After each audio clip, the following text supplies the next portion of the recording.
Lectura del Santo Evangelio según San Marcos. Gloria a ti, Señor. Jesús se puso a enseñar otra vez junto al lago. Se reunió una muchedumbre tan grande que Jesús tuvo que subir a una barca. Se sentó mientras la gente estaba en tierra, junto a la orilla, y les estuvo enseñando muchas cosas con parábolas, y les decía: escuchen, salió el sembrador a sembrar. Cuando iba sembrando, unos granos cayeron en la vereda. Vinieron los pájaros y se los comieron. Otros cayeron en terreno pedregoso, donde apenas había tierra. Como la tierra no era profunda, las plantas brotaron enseguida, pero cuando el sol salió, se quemaron. Por falta de raíz, se secaron. Otros granos cayeron entre espinas. Las espinas crecieron, ahogaron las plantas y no las dejaron madurar. Finalmente, los otros granos cayeron en tierra buena. Las plantas fueron brotando, creciendo, produjeron el 30, el 60 o el 100 por uno. Y añadió Jesús: el que tenga oídos para oír, que oiga. Cuando se quedaron solos sus acompañantes y los 12, le preguntaron qué quería decir la parábola. Entonces Jesús les dijo: a ustedes se les ha confiado el secreto del reino de Dios. En cambio, a los que están fuera, todo les queda oscuro. Así, por más que miren no verán, por más que oigan no entenderán, a menos que se arrepientan y sean perdonados. Y les dijo: si no entienden esta parábola, ¿cómo van a comprender las demás? El sembrador siembra la palabra. Los granos de la vereda son aquellos en quienes se siembra la palabra, pero cuando la acaban de escuchar, viene Satanás y se lleva la palabra sembrada en ellos. Los que reciben la semilla en terreno pedregoso son los que al escuchar la palabra, de momento la reciben alegres, pero no tienen raíces, son inconstantes, y en cuanto surge problema o persecución por causa de la palabra, sucumben.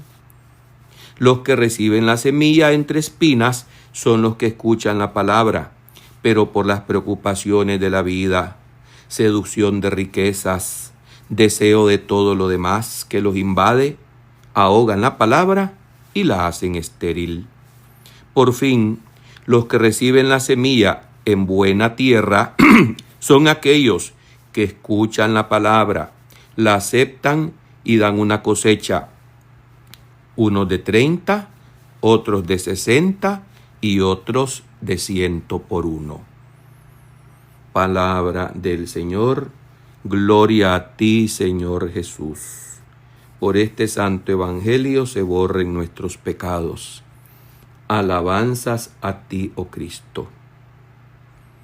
Estuvo enseñando muchas cosas. Hermanos, esta parábola nos enseña en primer lugar que el que sale a sembrar es el mismo Jesús. ¿Qué es lo que siembra?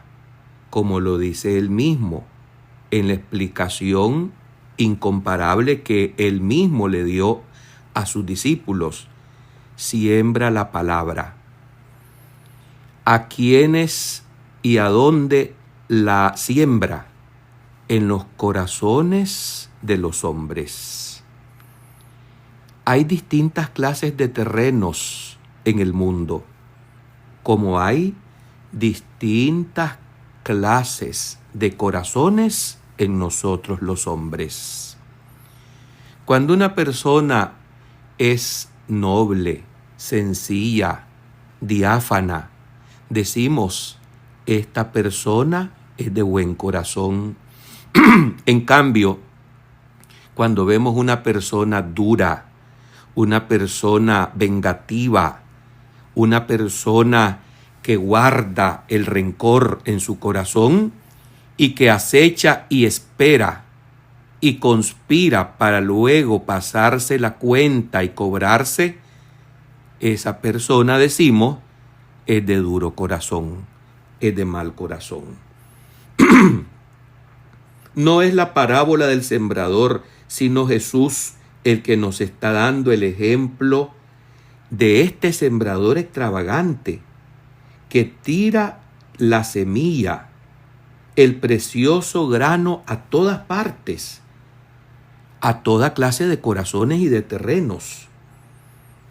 Sería una parábola de fracaso, pero se trata de una historia de éxito triunfal, de poder dar el 100%. ¿Quiénes son los verdaderos protagonistas? Pues el grano y la tierra buena, el corazón bueno. Esa palabra que se siembra y se predica en toda clase de terrenos, y a tiempo y a destiempo, como dice San Pablo. Ninguna semilla puede ser tan perfecta como la palabra de Dios, que es el mismo Jesús, las palabras de Jesús. No esas revelaciones que polulan hoy. Jesús me ha dicho, definitivamente hay que saber tener cuidado y no salir corriendo ante mensajes que abundan hoy en día como en los tiempos pasados. Ciertamente que no todo es malo en esos mensajes que abundan, pero solo sirven en cuanto las palabras humanas hacen eco de la única palabra verdadera, el Evangelio. Por lo tanto, hemos de estar atentos porque muchos arrojan semillas contaminadas. Muchos tiran en diversidad de terrenos semillas envenenadas, no de trigo, sino de cizañas, incluso mezcladas de apariencia buena, bajo argumentos de derechos humanos, incluso, pero debemos estar atentos y con sumo cuidado para tener el discernimiento de la luz del Espíritu Santo y saber poner una criba en nuestra mente y en nuestro corazón para poder quedarnos con lo bueno y desechar lo malo. Hoy existen muchos disfraces, incluso de los que se proclaman cristianos, y buscan argumentos y los inventan o se los sacan de las mangas o los estiran y los encogen, adulterando el evangelio puro y santo. La tierra somos nosotros. ¿Cuándo somos tierra buena? Cuando estamos bien despiertos y atentos. Cuando no nos dejamos meter gato por liebre. El gran infortunio de la palabra, ¿saben ustedes cuál es? Caer en nuestra indiferencia. Pero la atención de un momento no basta para ser buena tierra. Podemos pensar, si yo escucho la palabra cuando voy a misa, yo estoy atento a lo que el Padre proclama, pero cuando salimos de las 4 paredes del templo, cuando dejamos el grupo de oración donde se ha proclamado el Evangelio, donde se nos ha animado para ser mejores discípulos de Cristo, ¿cómo aplicamos esto en las relaciones de la familia, laboral, social, en nuestros centros de trabajo, en la calle? ¿Cómo aplicamos lo que la palabra nos dicta, nos enseña? porque puede ser que nos entre por un oído y se nos escape por el otro. Por lo tanto, el buen terreno es aquel que busca cómo hacer fructificar esta palabra de Dios. ¿Cómo se hunde la raíz para que permanezca fuerte, firme ante los ventarrones, ante el duro y calcinante sol de la vida, ante las tentaciones de las riquezas que nos están queriendo disuadir y distraer del mensaje evangélico? Atención, hermanos, la raíz solamente se hunde cuando hacemos oración, cuando le ponemos penitencia, cuando la repetimos constantemente y cuando somos generosos. No tengamos miedo de escuchar 10 o 100 veces el mismo texto. Esta palabra, que es de Dios, es viva y eficaz, como una espada de doble filo que penetra lo más profundo de nuestro ser. Esta palabra, así sea proclamada 10, 50 o 100 veces en la vida, siempre tendrá novedades que nos dará luces para poder aplicarlas a las distintas circunstancias que nos está tocando vivir. Un día se hace tan luminoso que ya es nuestro bien propio, sólidamente plantado en nosotros.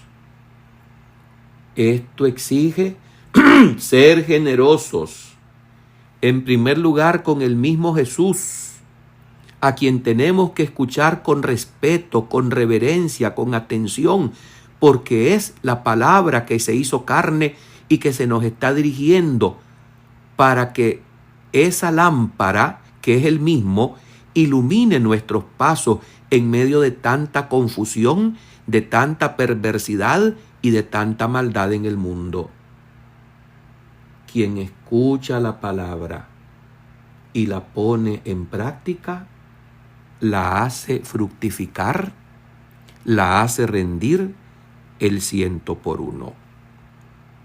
Por último, permítanme explicar brevemente el punto donde Jesús cita la Escritura y dice: a ustedes se les ha confiado el secreto del reino de Dios. En cambio, a los que están afuera, todo les queda oscuro. Y viene la cita: por más que miren, no verán. Por más que oigan, no entenderán, a menos que se arrepientan y sean perdonados. ¿Cuál es la luz que debemos tener tú y yo para que este secreto del reino de Dios lo podamos creer, lo podamos vivir y lo podamos aplicar en la vida? Se llama la fe. Esa fe que es una virtud teologal, regalo y don de Dios. Pidamos que se nos acreciente, que se nos aumente, porque eran muchos los que escuchaban a Jesús, los que lo miraban, los que lo oían, pero no miraban, no veían, no entendían. Y dice Jesús cuál es el remedio para poder llegar a interpretar este secreto del reino de Dios: arrepentirnos y ser perdonados. Pero para podernos arrepentir tenemos que tener conciencia que hemos pecado. Y para esto lo primero es tener la luz de la fe. ¿Cómo se nota cuando una persona tiene esta virtud teologal? ¿Y cómo se evidencia? Por muy cargo religioso alto que tenga alguien, cuando carece de esta virtud, que es la que ilumina la propia vida y ayuda con la gracia de Dios a iluminar la vida de los demás. Amén.